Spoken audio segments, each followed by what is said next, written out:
ठरलं तर मग या मालिकेच्या पुढील काही येणाऱ्या भागांचे अपडेट जाणून घेऊया आपल्या आजच्या या व्हिडिओमध्ये. चला तर मग प्रेक्षकांनो सुरुवात करूया आपल्या व्हिडिओला. तर आता आपण इथे पाहणार आहोत की कशा पद्धतीने आता इकडे प्रियाचा पुन्हा एकदा सुभेदारांच्या घरी गृहप्रवेश होणार, तर दुसऱ्या एक बाजूला आता इकडे सचिन एक नीच कृत्य करणार. आता नेमकं काय आणि कसं घडतं ह्या सर्व गोष्टी आपल्या या व्हिडिओमध्ये पाहूया. तर इकडे आता जो अश्विन आहे त्याला कळतं आहे की प्रतिमा पूर्ण आजीची तब्येत ही खूप जास्त हाताबाहेर चालली आहे आणि हेच सगळं चांगलं नाही आहे. म्हणून मग आता अश्विन हा पूर्ण आजीच्या डॉक्टरबरोबर बोलतो. तो त्यांना सांगतो की सध्या आमची सायली वहिनी ही प्रेग्नंट आहे आणि पूर्ण आजीला वाटते की सायली वहिनी ही तन्वी आहे आणि त्यामुळे पूर्ण आजी ही सायली वहिनीबरोबर तन्वी असण्यासारखं वागते आणि त्यामुळे तिला तन्वी ही माझी बायको आहे ही गोष्ट लक्षात राहिली आहे आणि म्हणून पूर्ण आजीला असं वाटतं आहे की सायली वहिनी ही माझी बायको आहे आणि ती आत्ता प्रेग्नंट आहे, त्यामुळे तिच्या गर्भात असलेलं बाळ ही माझंच आहे असा पूर्ण आजीचा भ्रम आहे. आणि आफ्टर ऑल डॉक्टर म्हणजे तुम्ही डॉक्टर आहात, सो मी तुमच्याशी पर्सनली बोलू शकतो. हे सगळं चुकीचं आहे, हे तुम्हालाही चांगलं माहिती आहे. त्याबरोबर डॉक्टर म्हणतात ठीक आहे, मी आजच येऊन त्यांची प्रोग्रेस काय आहे ते बघेन आणि मग पुढे आपण काय करायचं ते ठरवेन. त्यानंतर मग पूर्ण आजीकडे डॉक्टर घरी आलेली असते. पूर्ण आजीची तब्येतीची चौकशी करते. पूर्ण आजी सांगते मी एकदम ठणठणीत आहे, मला काहीही झालेलं नाही आहे. रादर मला तुम्हाला भेटायची गरजही नव्हती, पण तन्वीने हट्ट धरला ना म्हणून मी तुम्हाला भेटायला तयार झाले. त्याबरोबर मग लगेचच डॉक्टर म्हणते तन्वी म्हणजे, त्यावर पूर्ण आजी म्हणते ही काय माझी नात. त्यावर मग लगेचच डॉक्टर म्हणतात ओ अच्छा या आहेत का तन्वी, बरं छान दिसतात हां तुमची नात. त्याबरोबर मग लगेचच आता पूर्ण आजी म्हणते हो ती अगदी तिच्या आईसारखी आहे. त्यानंतर मग लगेच पूर्ण आजीला डॉक्टर विचारतात तुम्हाला 2 नातू आहेत ना, म्हणजे एक अश्विन आणि दुसरा. त्याबरोबर पूर्ण आजी म्हणते एक अर्जुन, तो वकील आहे आणि माझा अश्विन डॉक्टर. त्याबरोबर मग लगेचच त्या डॉक्टर म्हणतात ओ अच्छा 2 नातू आहेत का, मग तुमच्या दुसऱ्या नातवाची बायको कुठे, त्याचं लग्न नाही का झालेलं. त्याबरोबर मग पूर्ण आजी म्हणते अहो असं कसं, लग्न कसं नसेल झालं आहे आमच्या अर्जुनचं लग्न, त्याच्या बायकोचं नाव सायली आहे, सायली सुभेदार. त्याबरोबर लगेचच पूर्ण आजीला डॉक्टर म्हणते अच्छा सायली, पण सायली मॅडम मला आल्यापासून इथे दिसल्याच नाही हो पूर्ण आजी. त्यावर पूर्ण आजी म्हणते तिच्या वडिलांची तब्येत फारशी बरी नसते, त्यामुळे ती तिच्या वडिलांना मुंबईच्या एका मोठ्या डॉक्टरांकडे घेऊन गेलेली आहे. परत आली की होईलच तुमची आणि तिची भेट. त्यावर मग डॉक्टर म्हणते हो का बरं, बाय द वे हा फोटो ना मला तुमच्या रूममध्ये येताना असा पडलेला सापडला, हा फोटो कोणाचा आहे जरा सांगाल का पूर्ण आजी. असं म्हणत ती आता पूर्ण आजीच्या हातामध्ये एक फोटो देते, जो फोटो प्रियाचा असतो.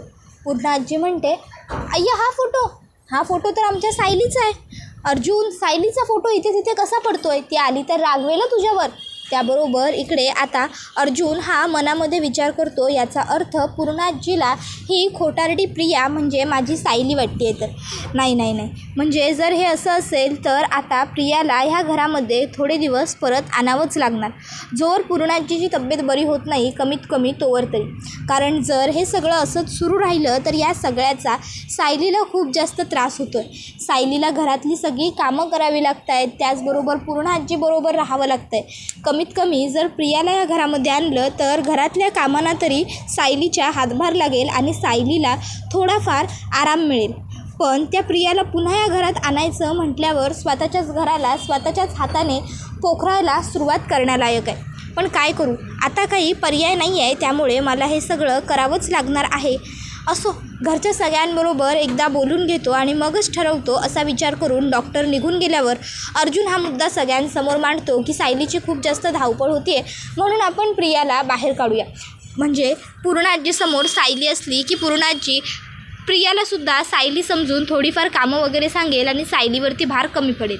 आता मग प्रताप म्हणतो खरं तर त्या मुलीला या घरामध्ये आणायचं हे मला पटत नाही आहे, पण सायलीच्या जीवासाठी आपल्याला जर हे पाऊल उचलावं लागत असेल तर माझी काहीही हरकत नसेल.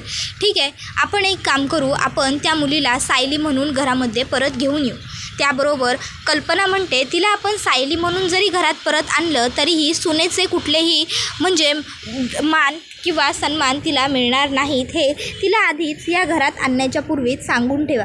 नाहीतर तिला असं वाटायला नको की तिला घरी परत आणतोय म्हणजे तिचा सून म्हणून स्वीकार वगैरे करतोय. तसं ह्या जन्मात तरी शक्य नाही आहे, हे तिला आधीच बाहेरच्या बाहेर बजावा. आणि हो, तिला हेही सांगा की उगाचच्या उगाच घरच्यांची मनं वगैरे जिंकण्याचं नाटक करू नकोस, समजलं ना. त्याबरोबर मग अर्जुन म्हणतो, मॉम मी ते सगळं बोलेनच तिच्याशी, फक्त तुमची सगळ्यांची तयारी आहे ना तिला या घरात ठेवून घेण्याची. त्यावर कल्पना म्हणते, सायलीच्यासाठी एवढं तर आम्ही नक्कीच करू शकतो, काही हरकत नाही. तर दुसऱ्या बाजूला आता इकडे खूपच जास्त अस्मिताचा मूड हा नर्वस नाराज असतो. त्यामुळे मग आता जो चैतन्य असतो तो अस्मिताला म्हणतो, अस्मिताई चल आपण थोडा वेळ ना बाहेर जाऊन येऊ, मस्त बाहेर येऊन फिरून आलीस की तुला थोडं बरं वाटेल, रिलॅक्स वाटेल. मग चैतन्य आणि अस्मिता हे दोघंही जण आता बाहेर येतात. आता सचिन तर अस्मिताचा पाठलाग करतच असतो. मग चैतन्याबरोबर आता तो अस्मिताला बघतो आणि त्यांचे फोटो आणि व्हिडिओज क्लिक करतो आणि म्हणत असतो, अस्मिता आता तुझं अफेअर असल्याचे पुरावे माझ्या हाती लागलेले आहेत. भाऊ भाऊ म्हणून याच्याबरोबर फिरतेस ना, पण आता तुझ्या ह्या गोडगुंडस नात्याला मी लावणार कलंक. आणि मग आता तो ते फोटो आणि व्हिडिओ घेऊन तिकडनं निघून जातो. आता जेव्हा कोर्टाची पुढची तारीख असते तेव्हा कोर्टामध्ये आता सचिनला पुन्हा एकदा उभं केलं जातं आणि सचिनला आता तुला पोटगी द्यावी लागेल असं सांगितलं जातं. सचिन म्हणत असतो, जज साहेब जर खरोखर मी वाईट असतो, जर खरोखर मी चुकीचा असतो, नालायक असतो, तर एखाद्या वेळी मी माझ्या या बायकोला पोटगी दिलीसुद्धा असती. पण मी खरं सांगतोय ना, मी चुकीचा आहे ना मी वाईट आहे, त्यामुळे मी हिला मुळीच पोटगी देणार नाही आहे. पोटगी द्यावी अशी हिची मुळात पात्रताच नाही आहे जज साहेब, तुम्हाला मला पुरावे दाखवायचे आहेत. आणि मग आता सचिन कोर्टासमोर ते फोटो आणि व्हिडिओ सादर करतो ज्यामध्ये अस्मिता आणि सचिन दोघंजणं दिसत असतात. आणि तो आता म्हणत असतो की या व्हिडिओमध्ये माझी बायको अस्मिता दीक्षित ही एका पुरुषाबरोबर आहे आणि तो पुरुष दुसरा तिसरा कोणीही नसून इथे कोर्टात आपल्या सगळ्यांच्या समोर बसलेला ॲडव्होकेट चैतन्य गडकरी आहे. चैतन्य गडकरी हा माझ्या बायकोचा मानलेला भाऊ असं स्वतःला म्हणवून घेतो आणि माझ्या बायकोबरोबर अफेअर ठेवतो आणि वरून मला माझ्या बायकोच्या आयुष्यातून काढण्यासाठी प्रयत्नसुद्धा करतो. सांगा ना जज साहेब, सांगा कुठली अशी स्त्री आहे जगातली जी घटस्फोटासाठी अप्लाय करते आणि घरी जाऊन पहिल्या तारखेनंतर अशी हसत खिदळत कॅफेमध्ये बसायला येते? सांगा जज साहेब. ही मुलगी खोटारडी आहे, ही मुलगीच फ्रॉड आहे, म्हणून हिने मला फसवलं आहे. त्याबरोबर आता अस्मिता ही मात्र भडकते. अस्मिता सचिनला म्हणत असते, बास बास सचिन बास, अरे काहीच वाटत नाही आहे का रे तुला? मी तुझ्यापासून एका बाळाची आई झाली आहे ना, मग तरीही माझ्यावरती इतके घाणेरडे इतके वाईट आरोप करशील तू? हां, एकदा तरी लाज ना स्वतःच्या जीवाला प्लीज. सचिन तुलाही माहिती आहे चांगलंच आणि मलाही की मी ना चुकीची आहे ना वाईट आहे, मग तरीही का करतोयस तू हे सगळं? हे सगळं करून तुला नक्की काय साध्य करायचं आहे? काय मिळतं आहे काय तुला? हां सचिन, तू जे काही वागतोयस ना ते खोटं आहे, चुकीचं आहे. जज साहेब मी सांगते तुम्हाला, सचिन हा माझा मानलेला भाऊ आहे आणि आम्ही दोघंजणं कायम एकमेकांबरोबर भावंडांसारखेच राहिलो आहे. हा सचिन उगाचच आमच्यावरती नको ते आरोप करतोय, खोटं नाटं बोलतोय. त्याबरोबर मग आता लगेचच जज साहेब म्हणतात, अस्मिता तुम्हाला कोर्टाने विचारल्यानंतरच बोलण्याची संधी मिळेल, तोपर्यंत तुम्ही शांत राहा. ॲडव्होकेट अर्जुन सुभेदार, तुम्हाला तुमच्या अशिलाच्या बाजूने जर काही बोलायचं असेल तर तुम्ही बोलू शकता. आर्ग्युमेंट करायचं आहे का की तुम्हाला हे आरोप मान्य आहेत? त्यावर अर्जुन म्हणतो, ऑफकोर्स नॉट मिलॉर्ड, मला आर्ग्युमेंट तर करायचं आहेच. आणि मग तो म्हणतो, इथे माझ्या बहिणीच्या नालायक नवऱ्याने आता तुमच्यासमोर दाखवले ते पुरावे सगळे खोटे आहेत आणि हे मी सिद्ध करू शकतो. आणि हे सिद्ध करून दाखवण्याकरिता माझ्याकडे आम्ही गेले इतके वर्ष जे रक्षाबंधन करतो आहे त्याचे फोटो आहेत जज साहेब. त्यानंतर मग आता अर्जुन हा लगेचच ते सगळे रक्षाबंधनाचे फोटो वगैरे काढतो आणि म्हणत असतो की हे बघा जज साहेब, हे फोटो आहेत ज्यामध्ये आम्ही रक्षाबंधन आणि भाऊबीज करताना दिसतो. माझी बहीण म्हणजेच अस्मिता, माझी अशील, जेव्हा जेव्हा आम्हाला रक्षाबंधनाला आणि भाऊबीजला ओवाळते त्याचबरोबर ती चैतन्य गडकरीला सुद्धा ओवाळते. मिलॉर्ड, आता मी तुम्हाला चैतन्य गडकरीचा थोडा पर्सनल बॅकग्राऊंड सांगतो. चैतन्य हा माझा कॉलेज टाईमपासूनचा खूप चांगला मित्र आहे. रादर शाळेतसुद्धा आम्ही एकाच होतो. चैतन्य हा अनाथ असल्यामुळे चैतन्याला माझ्या आईवडिलांनी कायमच स्वतःच्या मुलाप्रमाणे जीव लावला. तो माझ्या आईवडिलांना मावशी आणि काका अशी हाक मारतो. माझ्या भावंडांनी सुद्धा त्याला स्वतःच्या भावाप्रमाणेच कायम आदर दिला, त्याला प्रेम दिलं आणि त्यामुळे चैतन्य गडकरी हा कधी आमच्या घरचा होऊन गेला हे आम्हालाच कळलं नाही. आता he is a part of our family आणि त्यामुळे भावाच्या नात्याने अस्मिताई त्याच्याबरोबर बोलते राहते, तर त्यामध्ये चुकीचं असं काहीही नाही आहे. त्याचबरोबर अर्जुन हेही सांगतो कोर्टामध्ये की चैतन्य आणि अस्मिताताई या दोघांमध्ये कमीत कमी 3 ते 4 वर्षांचं अंतर आहे. चैतन्य अस्मिताताईपेक्षा 4 वर्षांनी लहान आहे. त्यामुळे त्यांच्यामध्ये अनैतिक संबंध असण्याचा काही प्रश्न येतच नाही. उलट मला कोर्टासमोर हे सांगण्याला जास्त रस येईल की हे जे सचिन दीक्षित आहेत, जे माझ्या बहिणीच्या चारित्र्यावरती असे नको ते आरोप करत आहेत, ते स्वतः एका दुसऱ्या मुलीवरती प्रेम करतात. त्यांचं एक्स्ट्रा मॅरिटियल अफेअर आहे आणि ती मुलगी दुसरी तिसरी कोणी नसून साक्षी शिखरे. त्याबरोबर आता दुसऱ्या बाजूला इकडे मग हे सगळं होऊन गेल्याच्या नंतर आता अर्जुन आणि अश्विन हे दोघंजणं जेलमध्ये गेलेले असतात. आता जेलमध्ये गेल्याच्या नंतर मग अश्विन हा प्रियाला सांगत असतो, हे बघ, आम्ही तुला इकडनं घरी घेऊन जायला आलो आहे, पण याचा अर्थ तू असा समजू नकोस की आता आम्ही तुला घरी नेतो आहे म्हणजे सगळ्यांनी तुला माफ वगैरे केलं आहे. लक्षात ठेव, तुला कोणीही माफ केलेलं नाही आहे. तुझा घरातल्या कुठल्याही व्यक्तीबरोबर काहीही संबंध नसेलच. आम्ही तुला इकडनं घरी घेऊन जातो आहे ते म्हणजे फक्त आणि फक्त पूर्णा आजीसाठी. पूर्णा आजीची तब्येत अचानक बिघडली. तू जे नीच काम केलं आहेस ना, त्यामुळे तिला ट्रॉमा बसला आहे आणि म्हणूनच पूर्णा आजी पूर्णपणे हल्ली आहे आणि सायली वहिनीला ती तन्वी समजू लागली. म्हणून आम्ही तुला सायली म्हणून घरी जातो. इतकी वर्ष आमच्या घरामध्ये तन्वी म्हणून राहिलीस ना, आता सायली वहिनी बनून राहायचं आणि तिची सगळी कामं तू करायचीस. घरामध्ये एक्स्ट्रा काहीच नाही वागायचंस. जितकं जे आम्ही सांगू तितकं आणि तेच करायचं. जर आम्हाला असं दिसलं ना की तू काही जास्त वागतेस तर लक्षात ठेव, ताबडतोब तुझी परत रवानगी इथेच होईल. आणि हो, सगळ्यात महत्त्वाची गोष्ट, तू प्रेग्नंट आहेस म्हणून तुला सिम्पॅथी मिळेल असं जर तुला वाटत असेल ना, तर तसं काहीही घडणार नाही आहे. रादर तू प्रेग्नंट आहेस ही गोष्ट पूर्णा आजीला, मॉमला, सायली वहिनीला, अस्मिताईला, डॅडना कोणालाही कळता कामा नये. आणि जर हे कोणाला कळलं तर गाठ माझ्याशी आहे हे लक्षात ठेव. त्याबरोबर मग अर्जुनसुद्धा म्हणत असतो, आय होप अश्विनने जे काही तुला सांगितलं आहे ते तुझं व्यवस्थित लक्षात असेल. पण तरीही पुन्हा एकदा तुला आठवण करून देतो, माझं नाव ॲडव्होकेट अर्जुन सुभेदार आहे आणि मला माझ्या फॅमिलीच्या विरोधात कोणीही गेलेलं, अगदी कोणीही चालत नाही. तुला माहीत नसेल म्हणून सांगतो, सध्या सचिन अस्मिताईचा नवरा हा अस्मिताईला चीट करतोय हे माझ्या लक्षात आलं. तसंच मी अस्मिताईला सचिनला डिवोर्स द्यायला सांगितलं आणि मीच त्यांची डिवोर्सची केस लढतोय. त्यामुळे जर मी माझ्या बहिणीला इतका सपोर्ट करू शकतो तर मी माझ्या भावासाठी काय करू शकतो हे लक्षात घे. त्याबरोबर लगेचच प्रिया म्हणत असते की नाही, मी काहीही चुकीचं वागणार नाही. रादर आता मला माझ्या सगळ्या चुकांवरती पश्चाताप आहे. त्यामुळे घरातल्या सगळ्यांबरोबरच आता मी चांगलं आणि प्रेमाने वागेन. मी सगळ्यांशी खूप व्यवस्थित राहीन. खरंच हा माझा शब्द आहे. मी खरोखर काहीही चुकीचं करणार नाही. प्लीज मला आता उलट तुम्ही सगळ्यांनी माफ करून टाका आणि मला प्लीज सुभेदारांच्या घरामध्ये आता परत घ्या.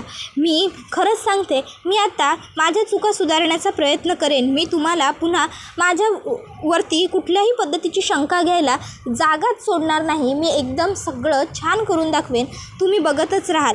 त्याबरोबर मग आता अर्जुन म्हणत असतो, हॅलो, हे बघ, काहीही ओव्हर ॲक्टिंग करायला जाऊ नकोस. जितकं जेवढं जसं सांगितलं आहे ते तितकं तेवढं आणि तसंच कर, कळलं ना? उगाच जास्त ओव्हर ॲक्टिंग करायला जाशील आणि फसशील.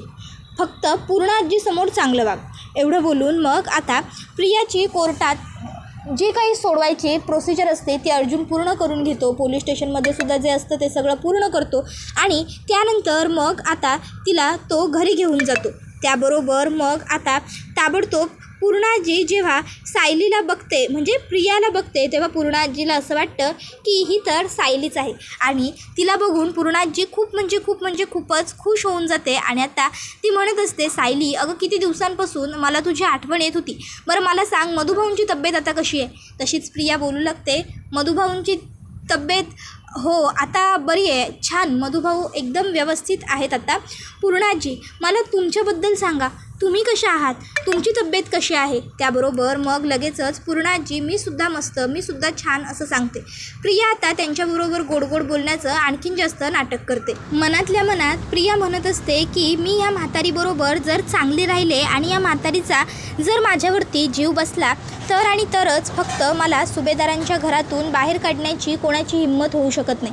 पण जर ह्या म्हातारीच्या बाबतीत तसं नाही घडलं तर मग मात्र हे सुभेदार मला घरातनं बाहेर काढतील. म्हणून प्रिया आता पूर्णाजीबरोबर खूपच जास्त गोड वागत असते.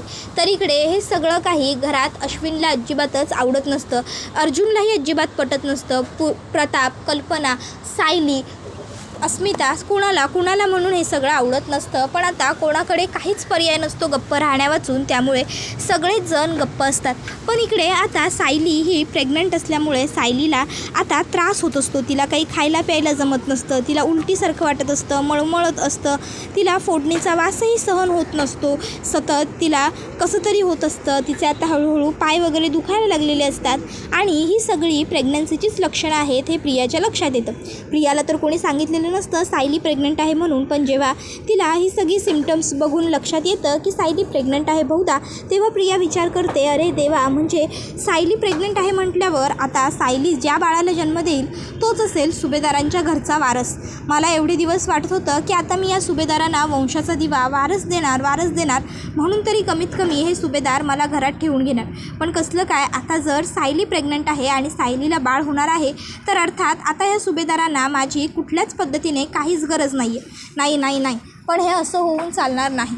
ह्या सुभेदारांना माझी गरज असलीच पाहिजे, नाहीतर माझी सगळी वाट लागून जाईल. काय करू? सध्या हातपाय हलवू नकोस, सध्या शांतच राहा प्रिया, कारण सध्या तुला ह्या सगळ्यांच्या गुडबुकमध्ये यायचं आहे. एकदा का तू यांच्या गुडबुकमध्ये आलीस की त्यानंतर मग काय करायचं ते बघू. सध्या तरी यांच्या गुडबुकमध्ये यायला तुला खूप जास्त अफाट कष्ट लागणार आहेत आणि ते कष्ट तुला करावेच लागणार आहेत, असं सगळं प्रिया तिच्या मनात बोलत असते. आणि आता घरामध्ये तिला पडतील ती सगळी कामं ती करत असते. अगदी भांडी घासण्यापासून झाडू मारण्यापासून डस्टिंग करण्यापर्यंत, कपडे वाळवण्यापर्यंत सगळी कामं प्रिया करत असते. पण प्रियावरती कोणाचंही चांगलं काही लक्ष नसतं, कारण कोणाला हे माहीतच नाही आहे की प्रिया ही प्रेग्नंट आहे. अश्विनच्या अटीप्रमाणे प्रियाने ही गोष्ट लपवूनच ठेवली. तर दुसऱ्या बाजूला इकडे आता जी अस्मिता असते ती म्हणजे खूप जास्त नाराज असते, खूप जास्त विचारात असते. ती विचार करते, अर्जुन आणि सायलीचं बाळ किती लकी असेल ना, त्याला इतके चांगले आई बाबा मिळेल. अर्जुन त्याच्या बाळाची खरंच खूप छान काळजी घेईल. पण माझ्या बाळाचं काय? या सगळ्यात बाळाचा काय दोष आहे आमच्या? सचिनने जो काही नीचपणा केला आहे त्या सगळ्याची शिक्षा आता ह्यालासुद्धा भोगावी लागणार. याला याच्या बापाचं प्रेम कधीही नाही मिळणार.